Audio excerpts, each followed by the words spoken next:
Okay, let's get this show on the road. You ready? Yep, ready How to ready go. are you?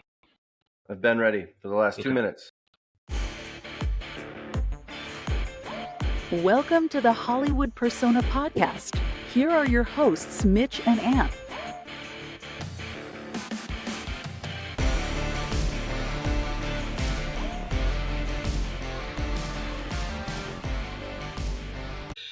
Welcome to episode 60 of the Hollywood Persona. My name is Mitch Burns. I'm here with Ant. Ant, how are you today? Doing good, Mitch. Ready to talk some movies. We've got a couple of... Oh, there's at least one good movie to talk about, but it sounds like we're probably going to trash some other movies. Yeah, so that can be I fun to definitely listen am. to. Yeah, this is episode 60. It is June 13th. And yeah, let's what do we got? First of all, I just want to say on the last episode we did, you know how I was like fucking around with you and doing those drops of Justin Smith crying like a little baby? I think that was 2 episodes ago. Okay. Well, I just wanted to apologize to the listeners because I had to cut all that out, and maybe I said that last episode, but I've been in contact with the Riverside, who we use and run with and all that, and they're trying to find a fix for it, but it wasn't our fault. Weird. Like the sound drops were playing over us talking, so then I couldn't use that portion of the show, so the episode kind of suffered a little bit in the middle there, and so anybody who listened to that and thought it sounded a little weird, that is actually Riverside's fault, the people we use. So anyways, I just want to say that off the top. Okay. So then what about the intro and outro music? I guess we don't talk over those, so that doesn't matter. Yeah, and I can kind of we got a comment. Get thin, MD. Where is Herbert? Oh, that might be your friend. Oh my God. He wants to know where the dog is. So you gotta show the dog now. No, I'm not acknowledging him. Keep going. Anyways, I saw the dog. He's very cute. So we are... What was I saying? Oh yeah, so it doesn't bother the intro and outro because we don't talk over it, and I can always like shift those because they're at the beginning and the end. And anyways, so it should sound fine. But I'd love to be able to play drops like that, you know? But it kind of, so that kind of sucks. But Riverside is going to get back to me. We also wanted to talk about the news just broke today about the Alamo Drafthouse, and so Alamo Drafthouse is only in the States, United States. We don't have Alamo Drafthouse over here. So what does this mean to you? Sony is buying Alamo Drafthouse. What does that mean to you? Anything or? Yeah, so I think it's interesting for a couple of reasons. Fuck, man, I gotta turn off notifications. There we go. I think it's interesting for a couple of reasons because for a long time, since the 1940s, there was something called the Paramount Decree, and that restricted theaters from owning. That restricted studios from owning theaters because it was monopolistic, right? So Paramount would own a theater and only play Paramount's movies. Right. And so for monopoly protection, back when they stopped monopolies from happening, that didn't allow that. But then back in 21, they struck that down, which I think is fine these days with streaming. It's not that big a deal anymore.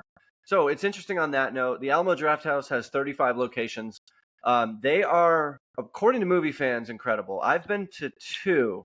Once in San Francisco, and then right when I was moving, they put one in Chicago. And no, it wasn't in Alamo in Chicago, so I've only been once. And they are great for a couple of reasons. One, they do not allow people to come in if they're late. If you're late, they refund your ticket. Wow. If you talk on your phone or you talk to other people, they'll come up to you and ask you once to stop doing that or put your phone away. The second time, they kick you out, and they're really strict about it. And so movie people love those theaters because they actually enforce the rules that they have. They respect the art. Yeah. And then, of course, they do food and drinks, and they've been doing that for a long time. So yeah, it's interesting, and I'm cool with it. I think it's a good idea. Netflix owns a theater in LA. They bought, I forgot the name of the one they I bought, but know. I they have remember one in hearing that. They have one in And LA, which doesn't that's not. Amazon? I don't know if Amazon does yet. I I can't don't know if remember. Amazon does yet. Maybe they might. But But I I thought, think it's interesting, and I kind of see this coming because with people like Cinemark, Regal, AMC, they're middlemen, so the studios have to give them a cut, and that cut has been getting smaller and smaller over the years. But right. they could eventually buy a chain and own an AMC, and I don't know how that would look. I guess I'd have to really look into analysis on what that would do for the system, as long as they still played other studios' movies. Maybe they would agree to something like that where they allowed some kind of sharing. It will be interesting to see, like obviously they have to play other studios' films, right? You would If think the so. if they want those to make money, I understand Sony is going to have like one playing, all the time. That's their movie, but they can't get away with having 35 to 40 locations. Just that doesn't make any Right, sense. just But playing Sony movies. Yeah. I yeah, mean, yeah, it'll be right. You interesting. wouldn't think so. You would think, because like, let's say they didn't play Godzilla vs Kong. Well, that Yeah, weekend, that's the only movie that came out. So are they yeah, not going to get revenue for the whole weekend because they don't want to yeah, play it? I yeah, don't know. That seems like a bad business idea. So yeah. It does. it'll be interesting. To me, I like this just because it means someone is still interested in theater. So, you know, Yeah, Sony, a big company. And it's also kind of interesting for Sony because if you guys know, Sony is the only major studio that does not have a streaming service. All their movies go straight to right. Netflix. They have an agreement with Netflix. Everyone else has Mm, Tubi and Vudu and Paramount Plus and blah blah blah. Well, you know all the streaming services. So Sony, interesting that they said, now we're not even going to fuck with a streaming service, but we are going to buy a studio chain. yeah. So we'll see Well, how it goes. Yeah, it's definitely interesting. it's funny. Like the Sony name has kind of gone, a little downhill recently with the whole Madam Sure. Web and their I think they've been Spider-Man. downhill for a long time. Have you? Yeah. Yeah, man. If you I go look at their releases, they release just stupid shit. Really, really aside stupid from shit. aside from like A24, I don't really notice the studio logo Yeah, stuff yeah. as much. Like I'm starting to now, but not like what I used to. But Yeah, I know. I kind of don't want to know.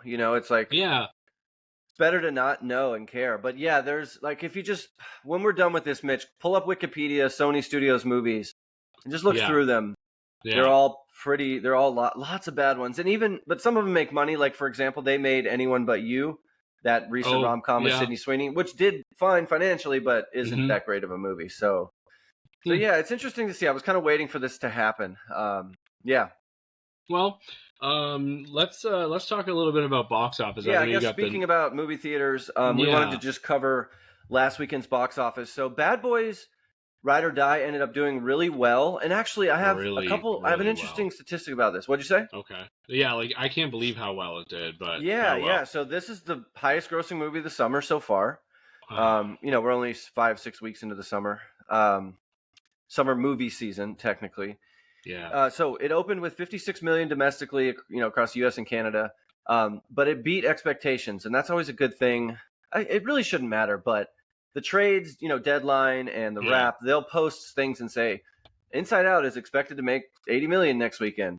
And whether they do or not is how they write the next headlines, which is again stupid because it's a Yeah. guess. It's their Yeah. guess. But the interesting fact here with Bad Boys Ride or Die, Bad Boys 3 that came out right before the pandemic happened, the demographic breakdown of that movie was 30% Caucasian. Black audience made up like 48 or 50%, which is Okay. fine. But whites made up 30% of Bad Boys 3. This movie, only 18%. So almost half of the white audience for this was cut in half. So the dollars wise, this is totally fine, made plenty of money. The black audience came out to support it. But what's interesting to me is it seems like maybe white audiences are still upset about the Oscar slap and black audiences have kind of forgiven them, which I just think is fascinating, because that's the breakdown of the demographic. So the crowd numbers for black audiences is a little higher. And then I want to say, so I've been to this movie 3 times now. I saw it. So you're part of the problem. Yeah, no, I'm trying to help. I saw it, and I've seen it 3 times in 2 different theaters. One up in the suburbs, twice in the city. And when I went most recently, me and my friend that is in that live stream that you saw, we were the only white members of the audience of about 50 people. It wasn't too many. But it was interesting to see, and it's good. We need movies to serve all audiences. That's just totally fine. Even out in the suburbs, which is typically white, it was a mostly black audience out there too. So it was cool to see. I pulled that one for work with Cinema Score. Yeah. Okay. Cool. All right. So Bad Boys led the box office at number 1 with 56 million. Garfield came in behind it with another 10, and then If is actually holding okay. So it added another 8 million, and it looks like it might break 100 million domestically. Which, if you remember, we were like, "Oh shit!" on its opening weekend, it didn't do too well. So that's pretty interesting. Then The Watchers, the new M. Night Shyamalan's daughter horror movie, which I'm going to review here in a second, made 7 million, which is fine for a debut horror. It's kind of surprising that Warner Brothers put this much marketing behind it and released it in the summer. Marketing, yeah. Yeah, like this could easily have been a February, March movie. Don't know why they put it up with Bad Boys. I think maybe they had higher hopes for it. It's not that great. I'll review it in just a minute. Okay. Planet of the Apes has stuck around with another 5.5. That's crossing 150 domestic, which is great.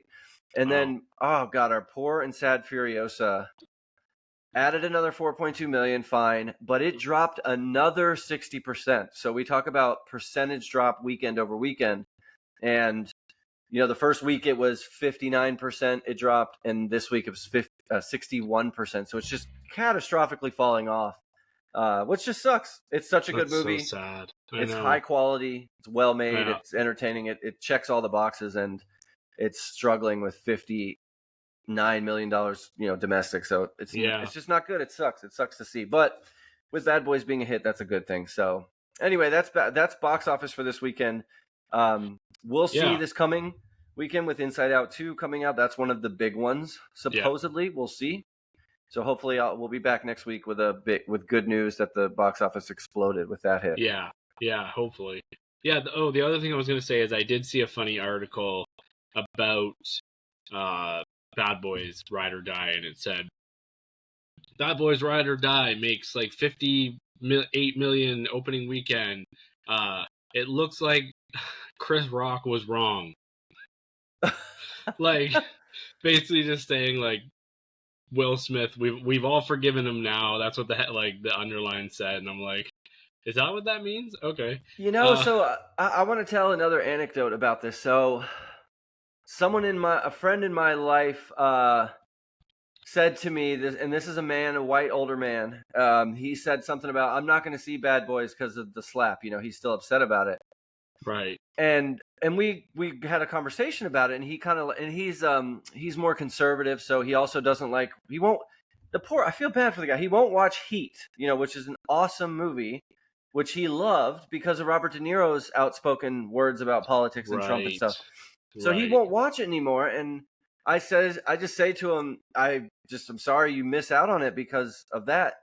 But we've talked about this before. We all have our line that actors in real life can cross before we stop supporting them. And mine's pretty high in murder, rape, touching kids. Other than that, I'll still go see a movie if they're in it. So it's interesting that that demographic breakdown is interesting. So yeah. I mean, and then I just to continue, I just saw Kevin Spacey. He was on Piers Morgan Live the other day, or Piers Morgan Uncensored. And he broke down in tears, and he was saying that he has to sell his house. He has nowhere to live. I think you mean Kevin Spacey. Who did I say? You said Kevin Smith. Oh. Right? Yeah, sorry. I meant Kevin Spacey. I saw that clip. Okay, you did. Yeah, he was he was crying, but it was weird. Like 1 second he's crying, and then 1 second he's not, and it's just I don't know. I just don't trust the guy. But Yeah, I don't know. yeah, Yeah, like I don't, that. Yeah, I saw that clip, and I don't really care yeah, about a millionaire Hollywood celebrity and what he did or didn't do. I guess he hasn't been convicted in the court. no. But I will still watch Baby Driver, and he's awesome in it. That's just I not watched going to. Baby Driver. I don't think I could watch American Beauty again because that just it brings a whole new creep factor to that Yeah. movie, and I know people love that movie, but it just Yeah. I mean, that movie is different today anyway, without his allegations. yeah. But That's true. yeah, like I was talking with the guy I was referencing. Everyone has their different breaking points, and that's fine. Or the line you'll cross or won't cross. Yeah. But yeah, I did see that clip of Kevin Spacey, and I just I'm like, okay, whatever. That's one of the reasons why I won't watch Home Alone 2 anymore. Oh yeah, you're missing out. I'm really missing out. You can blink and miss that cameo. I know. Like come on. I've loved all right, so you want to get into movies that we're going to review? Yeah, today we're going to review Hitman. We're going to talk about that. That's on Netflix now. Ant's going to talk about The Watchers and Bad Boys Ride or Die. And then I'm going to talk about a couple movies I caught up with. Strangers Chapter 1, Tarot, and a little shark movie called No Way Up. Yeah, and I'll join you with Strangers and Tarot because I don't think I gave them a full review knowing that you would eventually watch them. So for sure. We can talk about those. But let's do Hitman since we both saw it. And I actually ended up seeing this twice, kind of.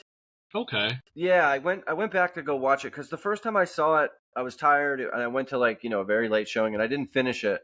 And the other night I needed a movie to go see, and so I went and saw it. So I can go ahead and set it up, I guess. So Hitman, like Mitch just said, it's on Netflix now. It has the illustrious Glenn Powell, who has had an insane year in movies, and Twisters is still to come, where he, I think, is the lead in that movie. Yeah.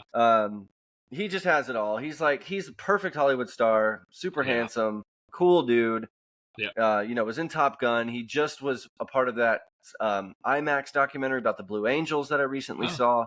He was in Anyone But You with Sydney Sweeney. So this movie is written and directed by Richard Linklater, who you should know that name as someone who's done lots and lots of movies. And it's basically a romantic comedy. That's what I would call this. Yeah. But it kind of plays with the genre. It spins it a little bit. So here's the description from Letterboxd. A mild-mannered professor moonlighting as a fake contract killer sparks a chain reaction of trouble when he falls for a client. So the premise of this movie is basically Glenn Powell plays a professor at college, and he moonlights as a techie who helps the local Louisiana police, New Orleans Police Department with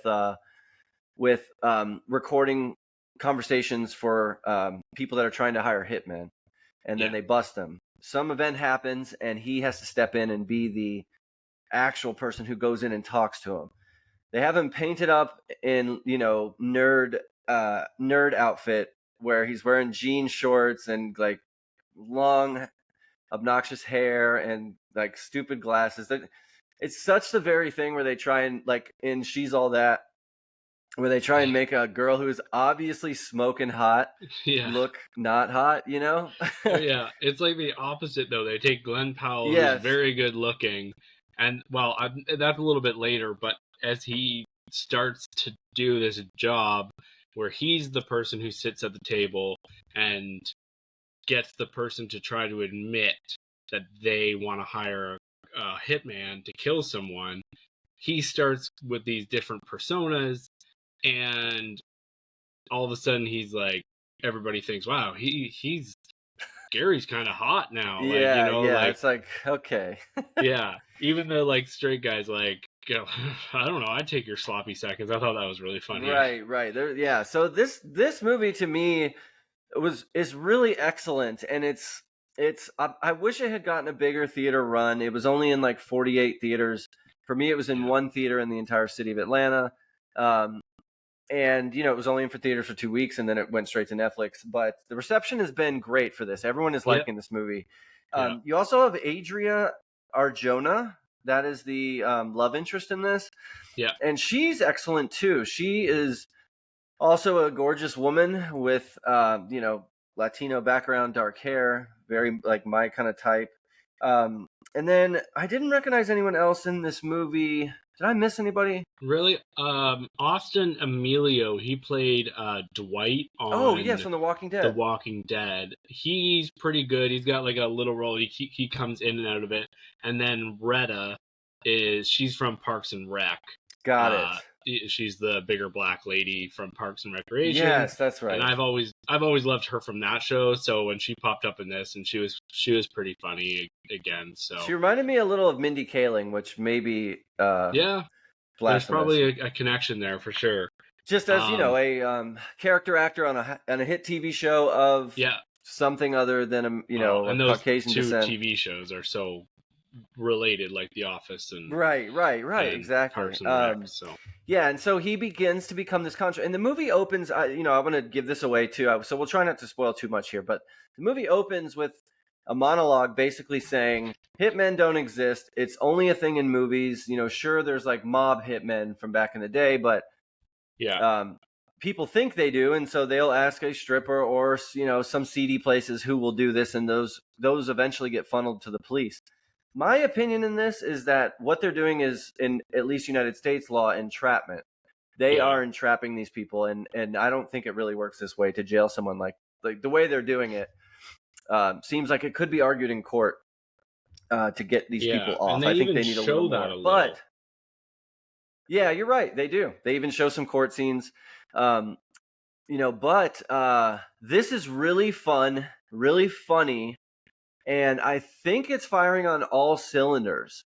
There's some twists and turns that leave you in a state where you are conflicted on how you should feel about these people. Because they're not, at the end of the day, some things go down with these characters that is wrong and despicable, and you want our heroes to end up doing the right thing, but they might not, and it's and I think that's what makes this fun.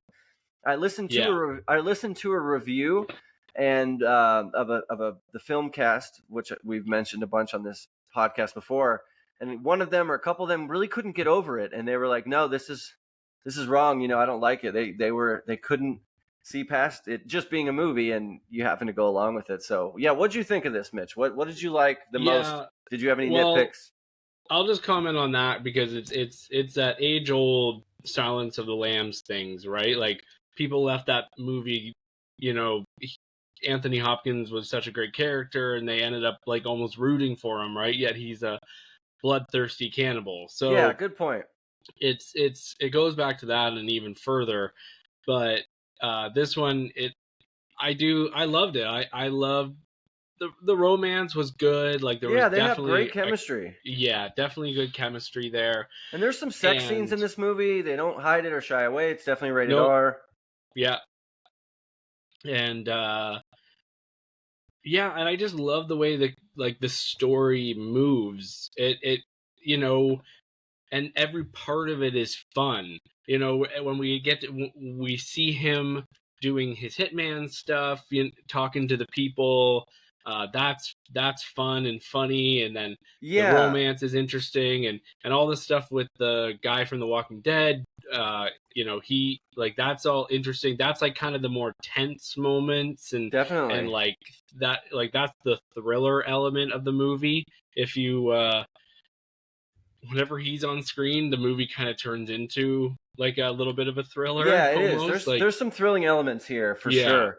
And something really fun that this movie does that we haven't mentioned yet is one of the things Glenn Powell does as this pseudo hitman is he goes and stalks who he's going to meet up with first to figure out what a hitman would look like in their eyes. So what would Ant think of a hitman should look like? What would Mitch think a hitman should look like? Which is interesting. So, of course, that leads to him wearing great costumes, talking funny accents as a Russian, Agent 47 type hitman. And so that was a really clever and well done way to portray this character. But yeah, so if I had any complaints here, Mitch, what do you think about this? My complaint would be he is what do they call him? A Harry Sue, where he's instantly good at everything. He never falters. When he has to put a gun in someone's face at some point, he's on point with that. That's not scary to him. You know what I mean? Like, he has it all. He's good looking. Like, of course, the world is waiting for him to do stuff. It borders on the goofy. It borders like it never gets there, but like there was at times where I'm like, oh, this is bordering an Adam Sandler comedy. Like if you tweaked a few things, this could all of a sudden turn into like he's the goofy hitman and but it wasn't, because he was like the Mary Sue or the Harry Sue, right? Yeah. And he could do no wrong. And the underlying, like, he's a professor, and I don't really get what he's a professor of, because essentially what he's teaching is what he's going through in life. And so it really coincides, and it's almost a little like on the nose, but he's talking about how people can change. Identity. Yeah, like that one scene, I found it so odd, that one scene where it's like he sits and chats with his ex-wife, and then nothing ever, like, you never see her again. There's no payoff for that. Why did they break up? Like, they both seem like very healthy and good people. Like, what was the conflict there? Yeah, there's a lot of like missing steps, but it's to me it's a lot like Self-Reliance at the beginning of the year with Jake Johnson and Anna Kendrick. They kind of have like a similar vibe. They're funny. They don't take themselves too serious, and there's never really a dull moment. This one is just a lot of fun, and I didn't know I didn't know Richard Linklater directed this, like, until the credits were starting, and I'm like, oh. Like, this is the guy who made Boyhood, like one of my favorite movies of all time. He's so versatile, man. Like, looking at his filmography, so, listeners, he has, like you just said, he made Boyhood, he made over 10 or 12 years with Ethan Hawke. It's a very deep piece about growing up and aging. He did School of Rock with Jack Black.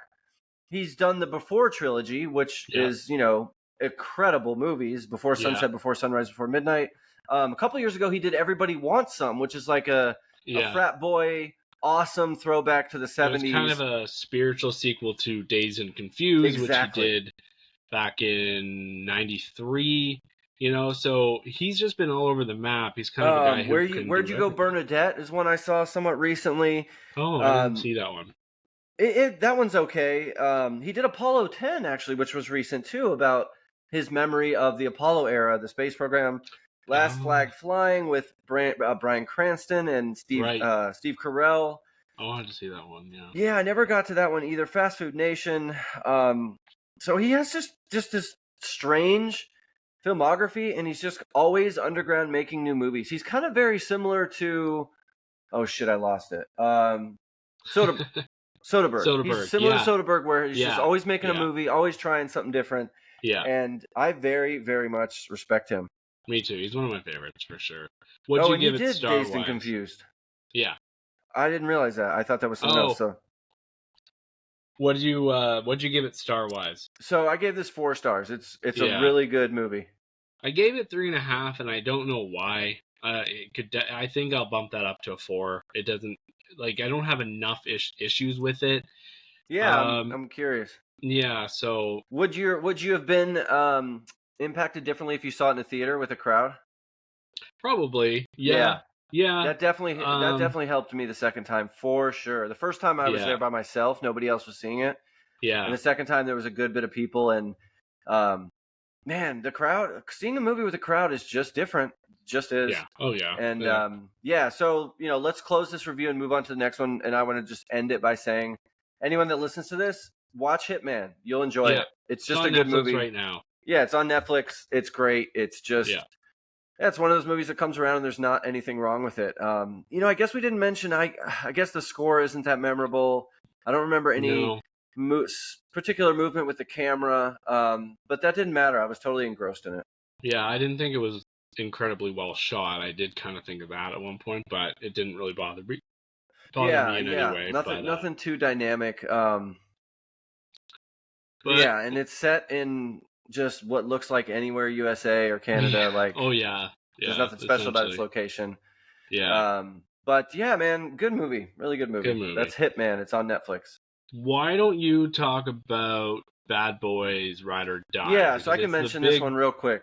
It's the big movie of the week. I'm not going to see it. I've never seen any of the Bad Boys movie. I should at some point, especially since it's making millions of dollars. But what did you think of it? All right, so Bad Boys Ride or Die. Anyone who listens to this probably knows a little bit about what this is. Will Smith, Martin Lawrence, Vanessa Hudgens. There's a couple others. Joey Pantoliano is in this. He's resurrected kind of to see this, but this is just a continuation here of the Bad Boys saga. This is the fourth movie now. The first one was made in 98. Okay. Yeah, look it up for me. The second one was in 01. Third one was 2020. And here we are with 95. this. This is more of the same. Thank you, 95. This is more of the same. It's fun. It's funny. It has lots of action scenes, lots of jokes, a few that landed with a thud in the theater that I saw with a huge crowd. But this is a total crowd pleaser that most the audience that I saw it with enjoyed, and most the audience that I polled enjoyed. It got an A- cinema score, I think. Okay. And yeah, so it's just fun. In this movie, as opposed to Hitman, Adil and Bilal are the directors. They have, other parts of their names, which I don't want to try and pronounce. They most recently directed Miss Marvel, which was a disaster and terrible, Right. I thought. But yeah, so they did the last Bad Boys in this one. Michael Bay did the first two. He has a fun little cameo in this. Oh, yeah, I heard he does, yeah. Yeah, it's just a quick little, he's shown driving a car or something, the camera zooms in and you're like, who's that? There's also another fun cameo, and I'm not going to give it away, but it's someone from TikTok and Instagram who you've probably seen before. Okay. It took me a couple beats where I'm like, oh, I know that fake. What's that? And then I'm like, oh, that's the guy. Yeah, okay. And you can tell, it's funny, you can tell when cameos happen because for background characters in a movie, the camera usually doesn't care about them, right? It just pans right over them or someone says something. But when there's a cameo, the camera takes a second to look at their face, so you see them. But yeah, overall here, Smith and Lawrence are fine as Mike Lowry. And, anyway, this is very a throwback to the 90s. This is just another Bad Boys movie. Yeah. You got double crosses, you got Miami, you got skylines with the sunset of Miami, you got neon colors. And yeah, it's totally fine. This to me is a very 3-star movie. Yeah. One where you wouldn't go wrong going to theaters to see it with some people, but you also wouldn't go wrong if you choose to wait and watch this when it comes to streaming. It maybe could have cut a few minutes, maybe it's a tad long. And like I said, some of the jokes don't work. You can really see Martin Lawrence's age here. Will Smith somehow looks fucking eternal. He looks the same as he did when he's 30. I think he's 50 or something now. I just don't know how. They're using CGI with cameras these days. I just know they are because he looks like he did in Mission Impossible. Men in Black. He looks just like he did in Men in Black. Yeah. And they do acknowledge the slap subtly. He gets slapped a few times in one critical scene where I know for sure it has to be where someone or maybe even himself said, I need to be slapped in this movie to be his comeback, Yeah. You there, Mitch? Okay, cool. Yep. So that's Bad Boys Ride or Die. Check it out if you want to. If you've seen the other ones. If you haven't seen any of the others, you can skip it. Totally skip it. Yeah, okay. Yeah, but it's totally fine. What did you give it? I gave it 3 stars. This is just 3 stars? straight down the middle, decent enough movie, 3 stars worth. Would you rather go to the theater and watch a Bad Boys movie or a Fast and Furious movie? Good question, because this is very Fast and Furious. That's how I feel. That's kind of why I've kind of fallen off on Fast and Furious. This seems similar. I would rather. So that's a tough question. I mean, do you mean Fast and Furious 1 or Fast X versus this? I mean, like the you best mean like of Fast both. 7, 8, 9, right? Yeah, I mean like the best of both. You know. Man, that's a really good comparison. That's just straight down the middle. Well, I'm a really smart guy. Yeah. Maybe on this topic you are. Okay. Maybe Bad Boys would take the edge slightly because they are not as long. Yeah. And Bad Boys 2 is really great. I think I really like Bad Boys 2. Like, Okay. I think that's actually a really good movie. And I find that the jokes, like 95% of the time, fall flat in the Fast and Furious movies, and I'm guessing they're a lot better in the Bad Boys movies since Definitely. you've got like 2 comedians there, right? Yes. Yeah. So just to, further answer your question, I would watch Bad Boys Ride or Die twice before I would want to see Fast X one more time. Yeah. The most recent entries, Fast X, is just terrible. Way too long. The jokes are awful. Too many characters. At least, and this kind of suffers from too many characters, but not as bad as Fast X. So yeah. Well, I will let you stop talking for a little bit. I know you've seen these movies as well, so I'd love to hear you jump in. We're going to start with the better of the two. So we got Strangers Chapter 1 and Tarot. And to me, we're going to start with the worst of the two. And that is Strangers Chapter 1, in my opinion. Okay, I mean, to me, they're both terrible, but let's hear it. Okay, so Strangers Chapter 1 is the 3rd movie in the Strangers franchise, I guess. This is directed by Rennie Harlin. And his best movie is Deep Blue Sea, which was a long time ago. Yeah, and but he did Die Hard 2, and I didn't mind that movie, but he's made that's good. Yeah, he's made a lot of crappy stuff. So he decided he's going to take over this Strangers franchise and make it a 3-parter. And it kind of ends with like a... Oh, right, meaning there's 2 more after this? Yeah, and apparently they were kind of shot consecutively, so we're definitely getting them. Awesome. Yeah, so, which is just great. This stars Madeline Petch. She's the only one I recognize, but I didn't know what from, but she is on the show Riverdale. Right. A friend reminded me of that. And yeah, so basically it is the first movie redone. Yep. And this makes me like the second one a little bit more because the second one at least tried to do something different. It still sucked, but it tried to do something different.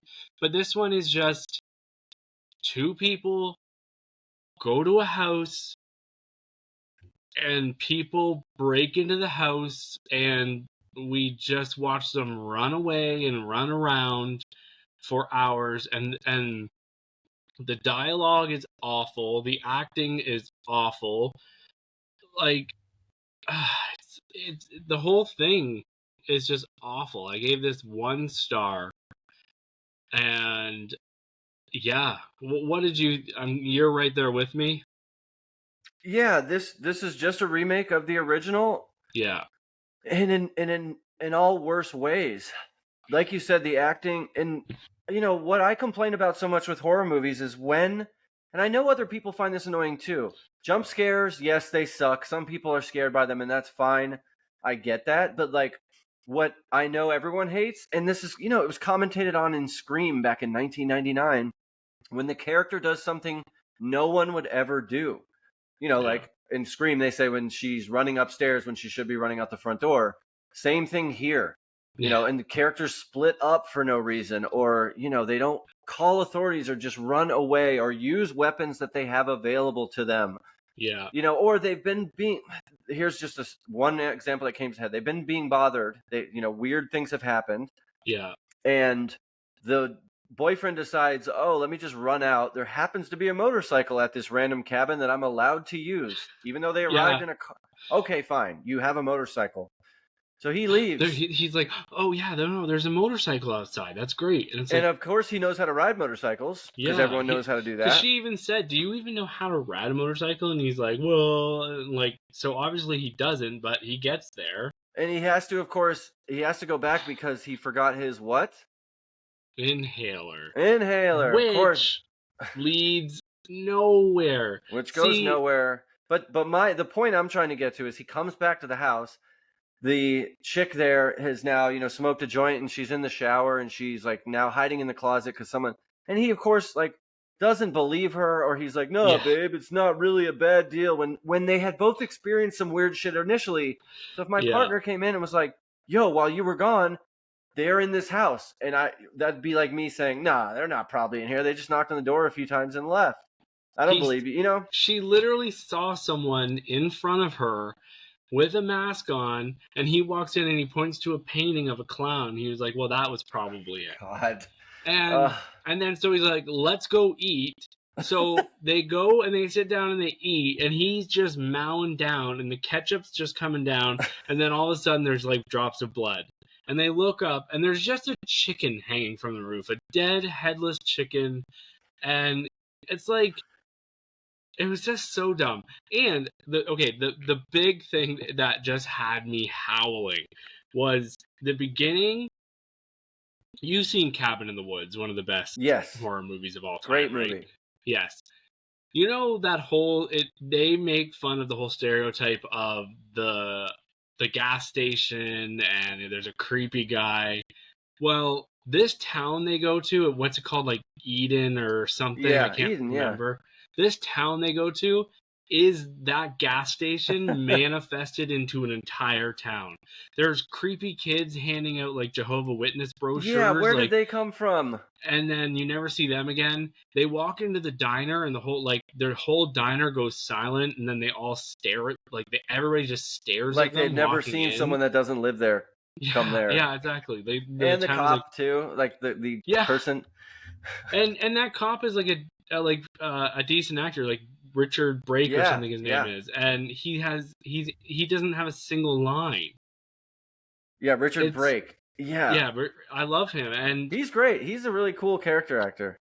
Oh, it's so awful. It's just so awful. If you've seen the first one, you've seen this. This is just, it's really bad. It's frustratingly bad. So I gave this half star. I really absolutely hate this movie.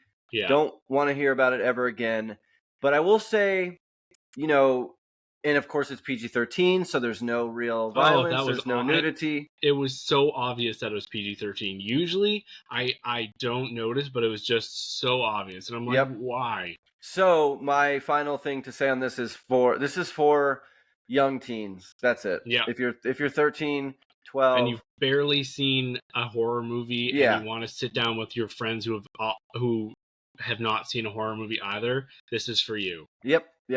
Which maybe that's who they made it for, and that's fine. Wow. But it's a bad movie. It's a bad horror movie. They can do better. This is obviously, they knew what they were doing here, so it sucks, and they should feel bad. They should feel bad. They really should. It's really shitty. Speaking of bad horror movies, you want to just talk about The Watchers? Because I haven't seen it yet. Yeah. Let me mention The Watchers. So The Watchers, like we talked about just a minute ago. So this is a 2024 movie, you know, produced or distributed by Warner Brothers. It has Dakota Fanning, who we just saw recently in Equalizer 3, right? Georgina Campbell. And that's about it for recognizable actors and actresses. But the, you know, notable thing about this is it is directed, I guess she's like 22. I don't know. I guess I shouldn't judge or hate, but written and directed by Ashana Knight Shyamalan. So M. Night's daughter. And this was based on a short story novel, something like that. And the premise here is actually kind of okay for a horror movie. The It trailer, looks very intriguing. yeah, the trailer's pretty compelling. So here's the log line, I guess. When 28-year-old artist Mina finds shelter after getting stranded in an expansive, untouched forest in Western Ireland, which is an interesting setting, she unknowingly becomes trapped alongside 3 strangers that are watched and stalked by mysterious creatures each night. So in the trailer, you see these 4 people are in this kind of little cabin with a 2-way mirror where they can't see out, but the outside can see in. And what goes on is there are some creatures, something of some kind is out there watching them at night, and they just want to watch them. They watch them watch TV, they watch them sleep, they watch them eat. During the day, these creatures go away into these burrows underground, and I do that. yeah, we all do, I think. At least, I watch especially in people. the winter. Oh, you do in the summer too? Oh no. No, I was saying that like I like to watch people. Oh, sure. Voyeur. Yeah, sorry. everyone's a voyeur, right? Yeah. That's what TikTok is, basically. Yeah. And so this movie looks really good. It's very well shot. It's done by Eli Aronson, who I don't know much work from, but if you're M. Night Shyamalan's daughter, you probably have access to some talented people. Yeah. But unfortunately, the movie doesn't work premise and story-wise. The script is really the problem here. In that what ends up happening almost works too. The movie comes to an end point where it should have ended, but then it has to continue. Oh, I hate that. To make more setup. And it just, as it's moving along, some big questions come up, and they're impossible to get over. I'm going to give just one example that's semi-spoilers, not necessarily because I'm not going to give details on who this is. Yeah. A character's husband in this movie dies while they're out in the woods. And then the very next scene, that character is in the house and is like, hey, everyone, let's cheer up. We should all dance. So they put on some music and they do a little dance. Oh, I hate stuff like that. Which is like absolutely insane, because what we've seen so far from this character is that this person would absolutely be grieving and be unconsolable with how sad they are over their spouse's tragedy that just happened. So, and it's a real gruesome tragedy in that they didn't just disappear. Some really creepy things happened to where you had a moment of hope where it's like, oh, my spouse is here. But no, that wasn't your spouse at all. So it's just really stupid. And then it just continues, and there's a professor that's had been doing research on these creatures apparently, and this professor died long time ago and left behind all his works in this cabin. And he was a professor of a university. So towards the end, once things figure out, someone from this movie goes to travel to that professor's old school. They arrive at the school, and the school says, oh, that professor's things are actually right here in this study. The students have organized a fund to keep this professor's studio running this whole time. So we're to believe that this college has kept this massive room in one of their administrative buildings untouched, with this 30-year dead professor's things all just hanging as they were, and then like a giant lockbox that never was touched until this one character walks in. It's so ridiculous, the justification they make to say that this professor's things have just been sitting at this university 30 years after. And it's a huge room that would have been immediately turned into another office or another professor's. Another professor's room. Like, it's this giant, beautiful place that a tenured professor would have at a university, and it's like a Cambridge. It's like a super nice place. So they're just waiting for him to come back. They're hoping. Their excuse is the students have put together a fund. Like, okay, yeah, sure. To pay rent for 30 years, right. Yeah. So it's ridiculous. It's absolutely ridiculous. And so I would say skip this one. I rated it 2 stars because it's very well shot. The stuff in the woods is really cool. It does look good. And it's cool to see Dakota Fanning do stuff. Kinda. And she's fine here. The acting's fine. But yeah, the script needed more work. They really should have worked harder on this. And for someone that has the nepotism angle, Yeah. they should do a little better, or maybe this falls in line with Yeah. what M. Night has been putting out recently. Yeah. So, if you liked The Cabin or you liked Old, you might enjoy this one a lot. But I left with lots of questions. So 2 stars, skip it. The trailer reminded me a lot of The The Village. Yes. Yeah. There are Yeah. lots of Village elements here. Yeah. So I'm going to just quickly talk about Tarot. Now, I'll start this by saying I gave it 2 stars. But I watched it immediately after Strangers Chapter 1. So I think anything might have seemed amazing to me. But this is very stupid. Like, Who's in it? What's it about? Yeah. Oh, yeah. Sorry. I love this Olwen Ferrer. I love her. She's in this, and she's also in The Watchers. Oh. Yeah, she's like the older lady with the white hair. Yes. So, I knew I recognized her. Yeah, so I love her. Isn't she like the Spanish mystic that every movie travels to get answers? Of course, right? Yeah. So she's the one that they go to, and she has all the answers because it's happened to her. But essentially, this movie is Final Destination, but with tarot cards. They're at this party, and it's a really lame party, but whatever. Movies never get parties right, and it's to serve a plot, but they're sitting around like playing this stupid game, and then they're like, oh no, it's gonna rain, so they go inside, and then they find this locked door, and there's a creepy basement, and there's a box of tarot cards, and it's it's a little different than your store-bought one. They're all hand-painted cards and hand-painted box. And so the one girl, she knows tarot very well. So she literally does everyone's tarot reading. Tarot reading. John commented because I didn't know if people just weren't commenting or weren't here. So thank you, John. And then you commented. So so going forward, we will have YouTube. I'm going to try to do this YouTube live. So I know this was last minute, but we will try to let you know. Anyways, so she reads everyone's tarot, and each one she kind of adds her own spin on it. Like, oh, I see a ladder, or like the one person she says oh, you be careful, you don't want to get caught hanging around or something like that, right? Yeah, so of course that means later on she's going to get hung, right, by and in the only difference, instead of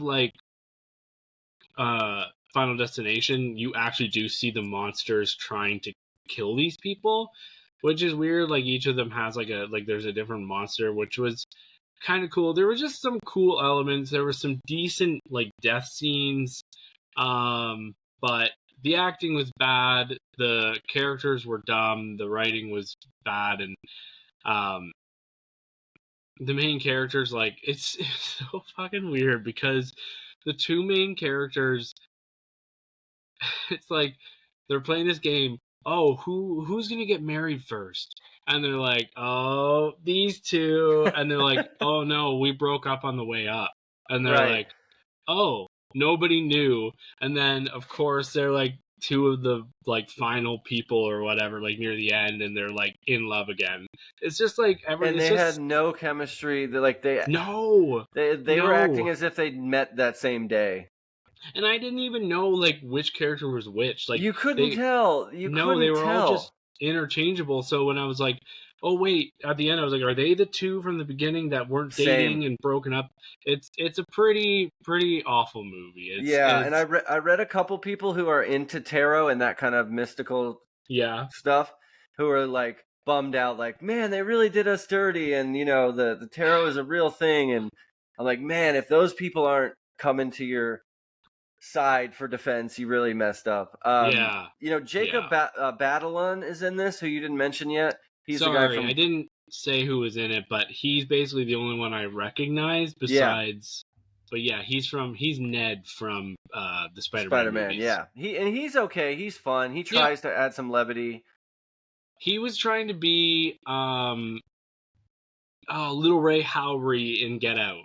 That's who he was trying to be. Good point. And especially, almost one of the last scenes mimics one of the last scenes in Get Out, and that's probably a spoiler if you've seen both these movies.